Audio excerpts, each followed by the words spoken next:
Welcome to another episode of the podcast. I'm your host, Elyse Archer, and I'm really excited about the topic of this interview for you today.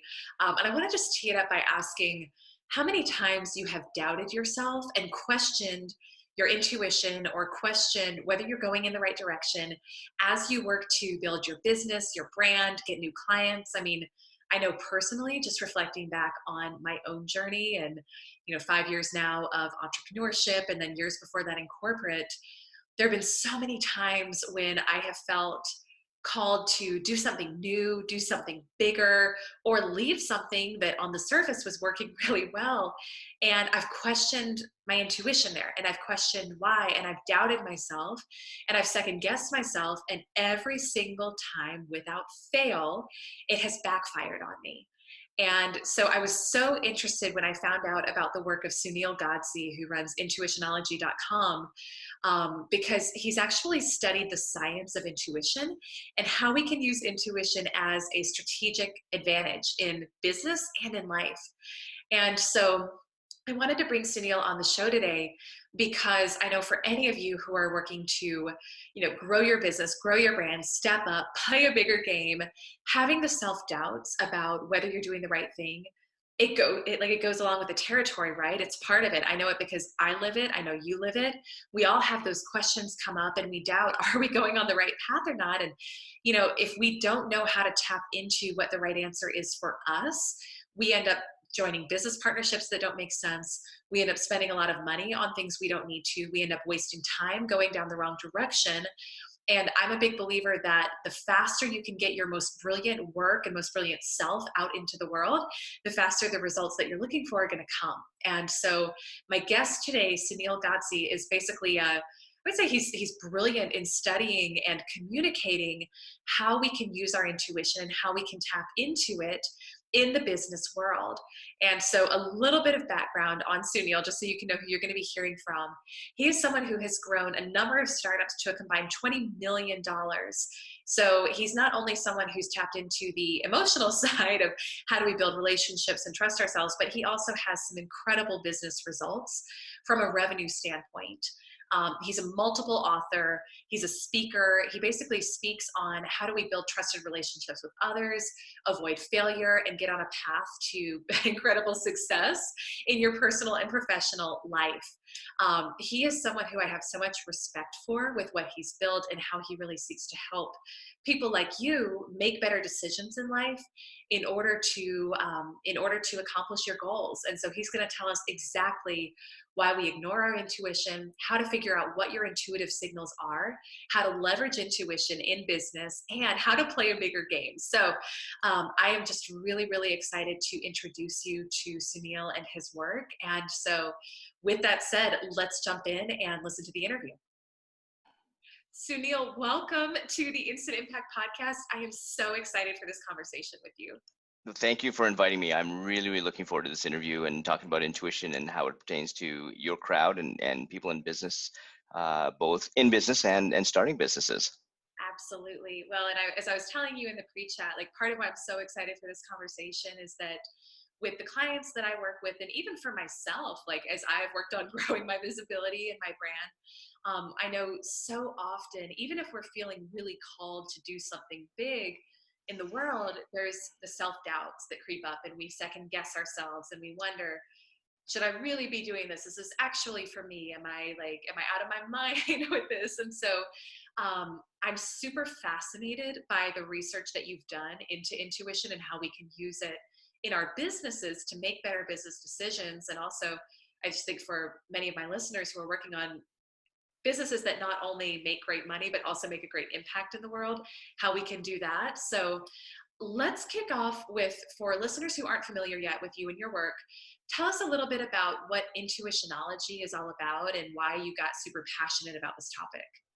Yeah, so Intuitionology really kind of started with me really understanding what intuition was all about. And we often look back at the failures and why we made those decisions. And it's a very simple question I ask every time I speak.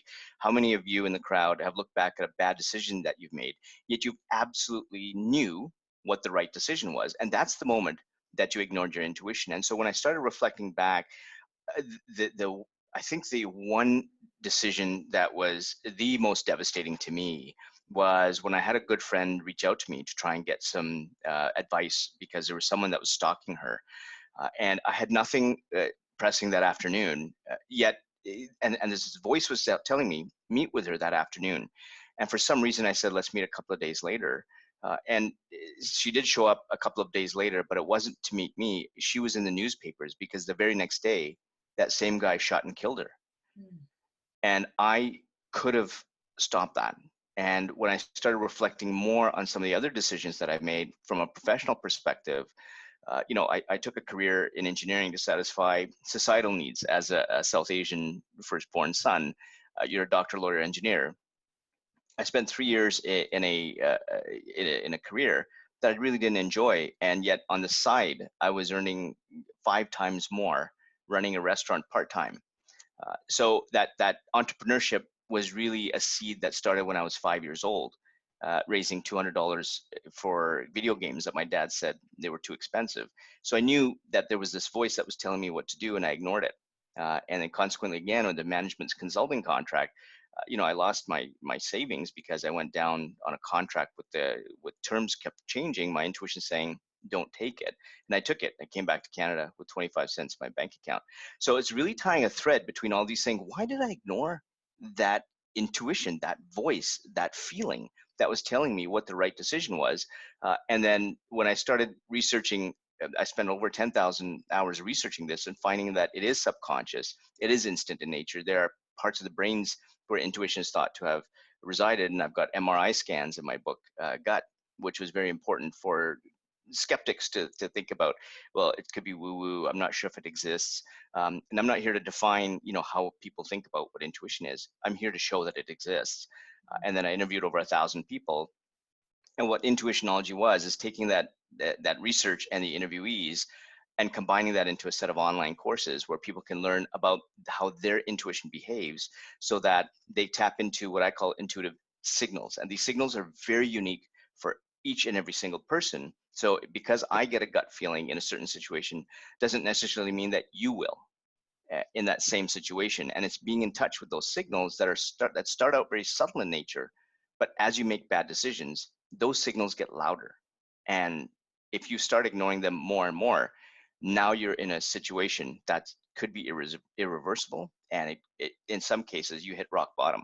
So the Intuitionology project is there to help short circuit the bad decisions that you made so that you make every single decision the right one in whatever situation that you face.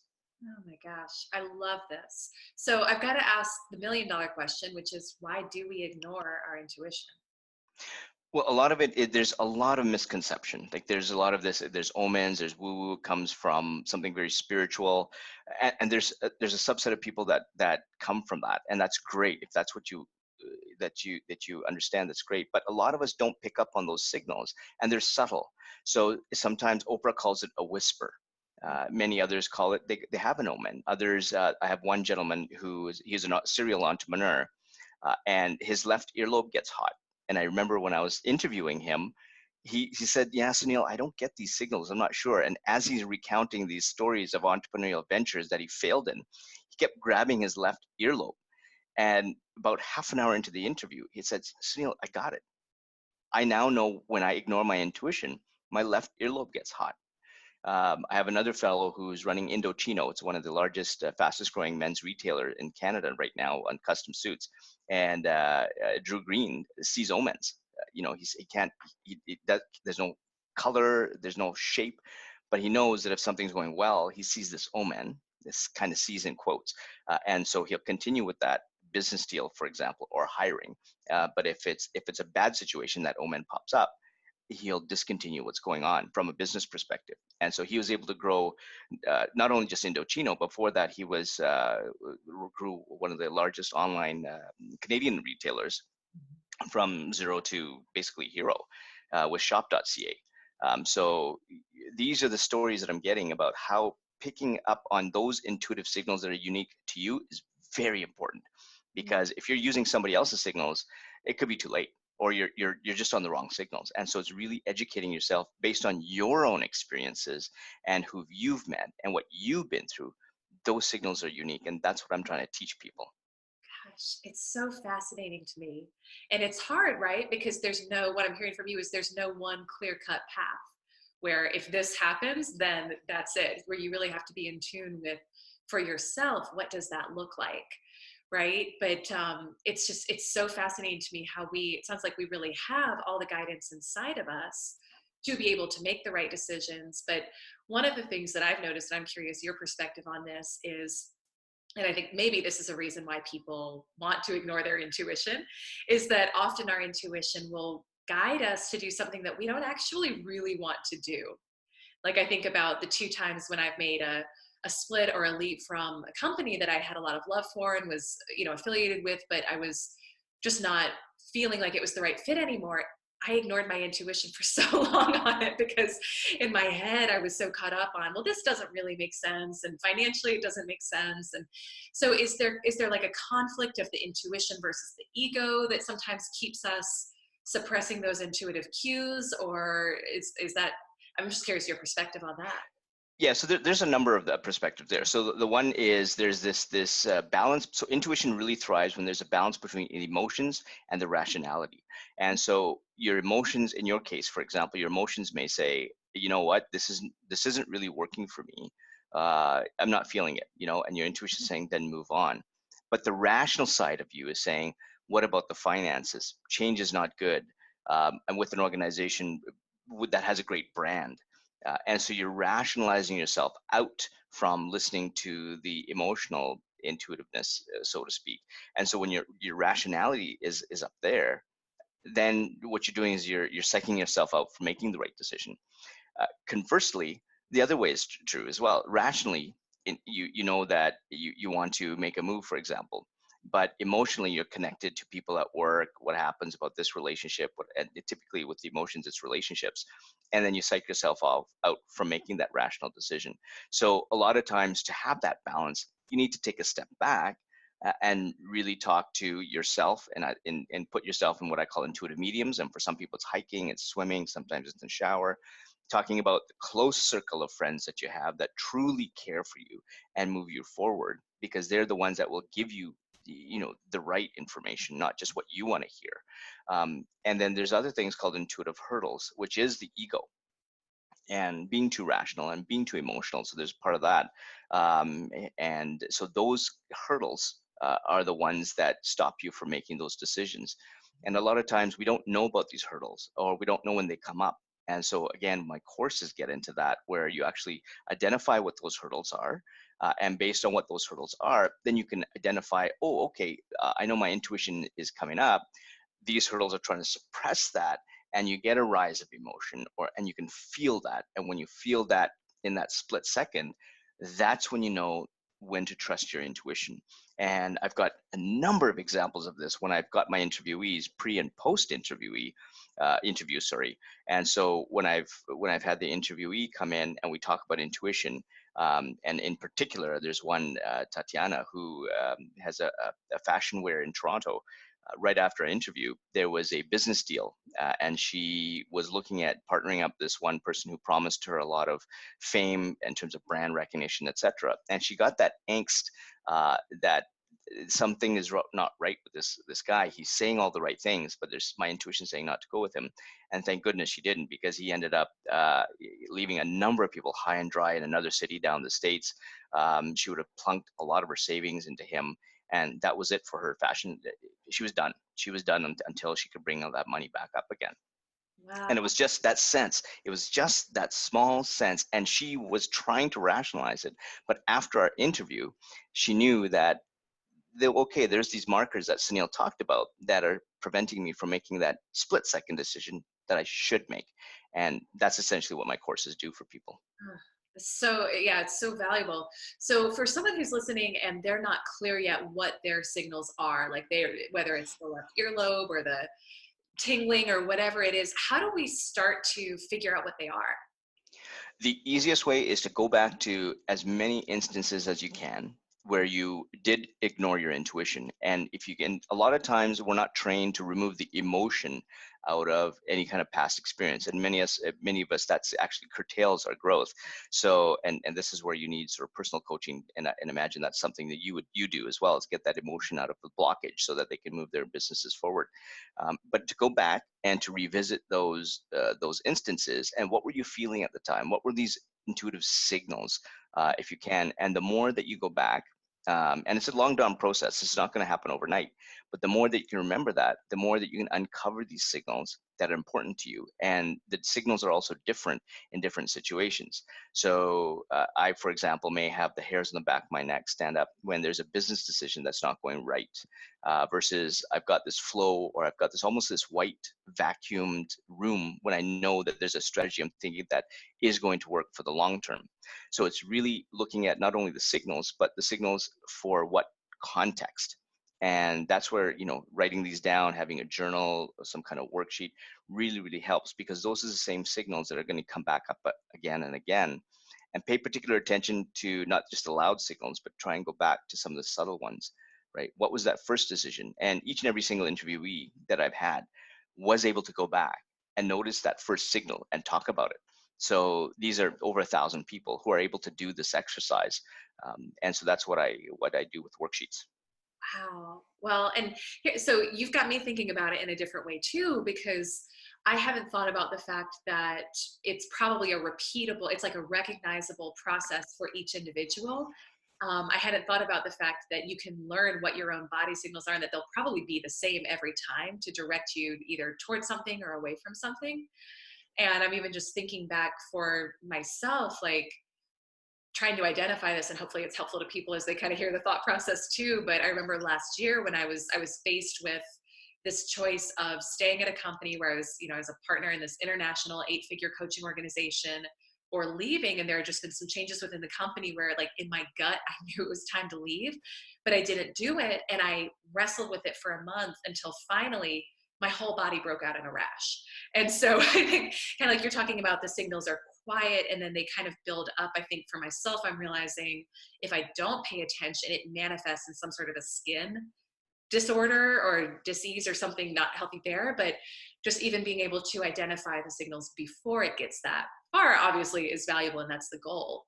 So this is incredible to me. So tell us about, for listeners who are running businesses, and either they're an entrepreneur, they've got maybe a side hustle, they're wanting to create their business, but they're not really sure where to start, and they're wanting to not waste time with poor decisions along the way.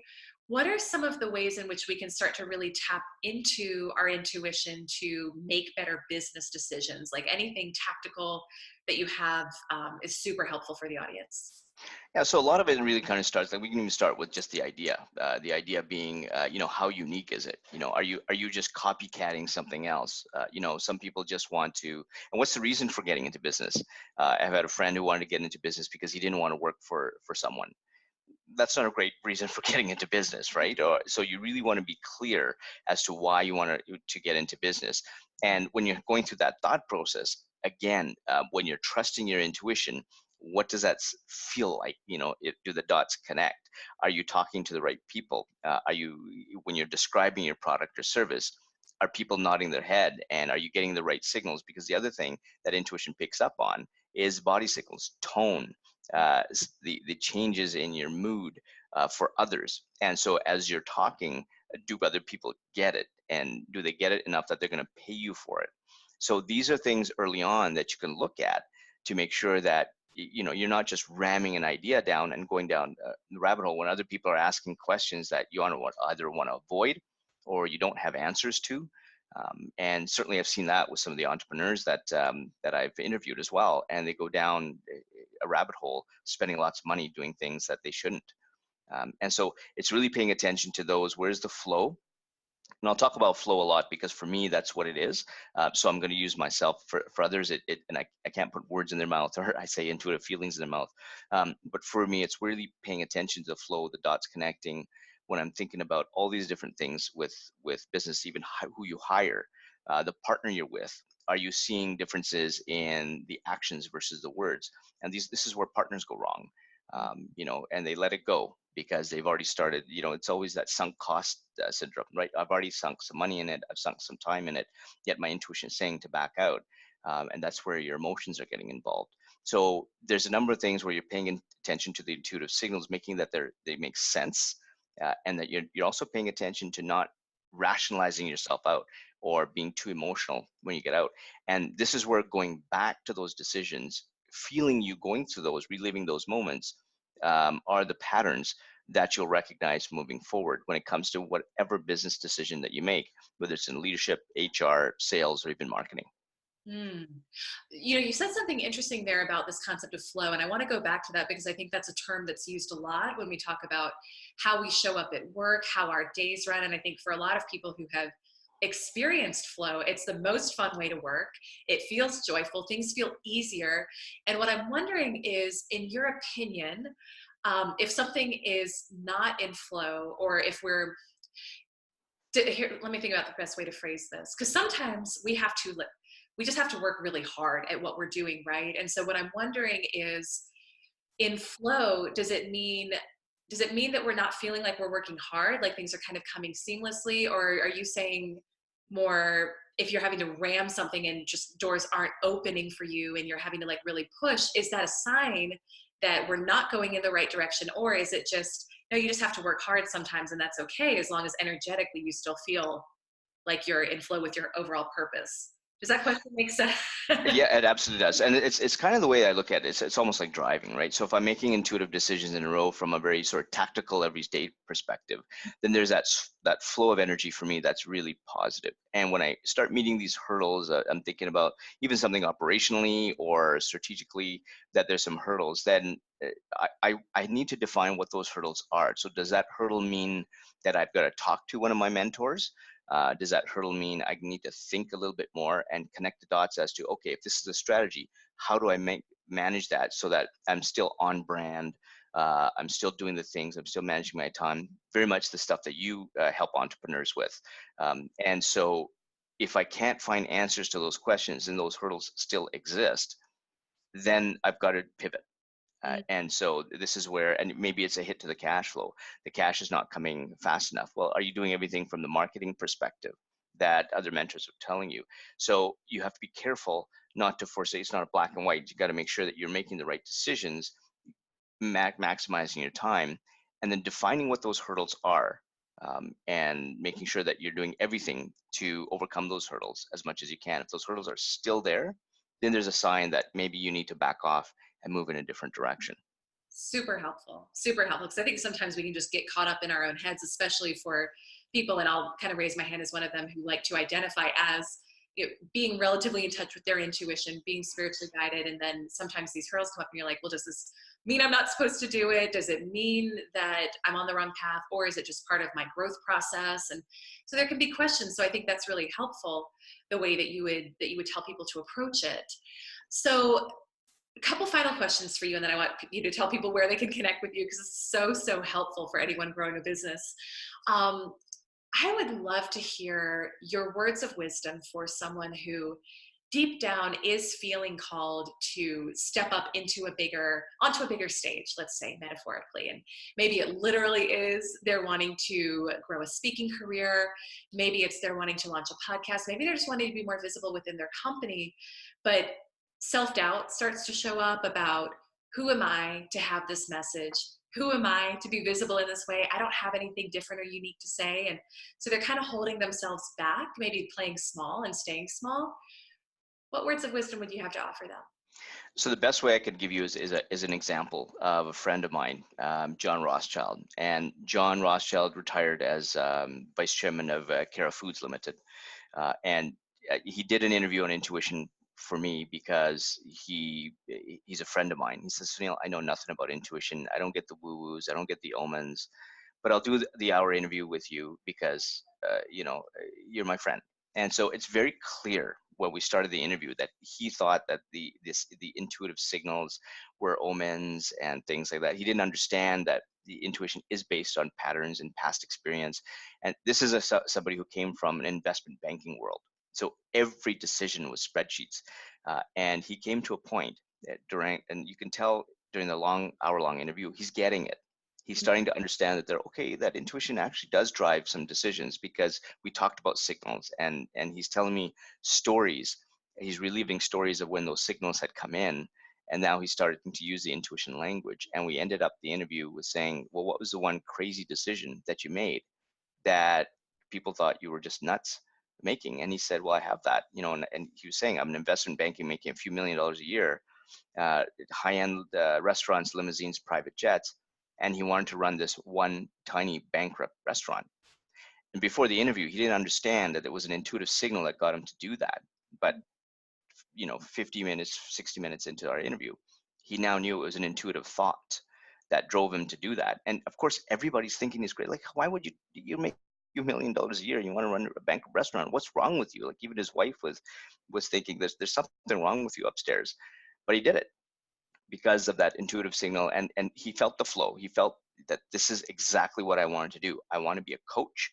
I don't want to be on the sidelines. And that's exactly what his intuition was telling him. So he quit, rolled up his sleeves, and walked into that tiny bankrupt restaurant. And that was Eastside Mario's location number 1. And that became a $2 billion behemoth after 20 years after he retired, all because of an intuitive voice that told him, you need to be a coach. And Wow. that's what you need to pay attention to, is that signal, that flow, whatever it is for you, that needs to be defined, understood, and listened to. And that's when the doors open for you for all the opportunities you need professionally and personally. Mm, this is incredible. This is so incredible. And what I love about it is all of it seems like so much a returning to what's true for each and every one of us. And I think for myself, where I get tripped up is if I try to conform to what I see other people doing because I look up to them or because I want to be like them. I'm like, well, that's what they're doing, so that's what I should be doing too. Or you see other people, making a certain amount of money doing something, and you're like, okay, well, clearly they've figured out the path to success. I'm going to follow them. And I think there's so much that can be gained from looking at what other people are doing, but we can totally cut off from our own truth, which often, like you shared in that story, will lead you to something even bigger and better than what you could have created on your own. So I love the returning to really looking inside for, well, what's true for me and what's my intuition telling me to do. So this is incredible. Thank you so much for your time here and for the work that you're doing in the world. This is really world-changing work. Thank you. Absolutely. Absolutely. I want everyone to know where they can connect with you. And I know you've also got a great free course people can take. So if you could tell us a little bit about that, that would be phenomenal. Yeah, absolutely. If you go to www.intuitionology.com, there's a couple of links there, one for personal decisions, one for business decisions, and that gets you in touch with sort of your business intuition. And then if you want to go further on, there's other courses that'll help you get into making better decisions, both in leadership, HR, sales, marketing specifically. And so those are sort of the paid courses afterwards. We've had over 50,000 people now through the courses. Number of testimonials of people who've found their sales flat and have really started chugging away. Somebody who was a drug addict and ended up in real estate is now making probably about $500,000. Just on tapping into her intuition and getting into the coursework and working on herself essentially. And this is a course about you, right? I'm just the enabler, and it's really about you tapping into that possibility for your business, all based on intuitive decisions that really open up the pipeline for you, so that you can really scale your business very fast. Mm. Thank you so much, Sunil, for sharing this. I think this is the type of stuff that we don't talk about enough in business, and it could be everyone's strategic business advantage and life advantage if they learn to just really tap into it and use this tool set that we're born with. So thank you so much for sharing with us more about how this works. And for everyone who's listening, go connect with Sunil, go take his courses, learn from him, because I really think this is the type of stuff that can radically change your life, your business, your impact. So huge thanks to you for your time today and just sharing your work with us. Thank you, Elyse. I really appreciate it.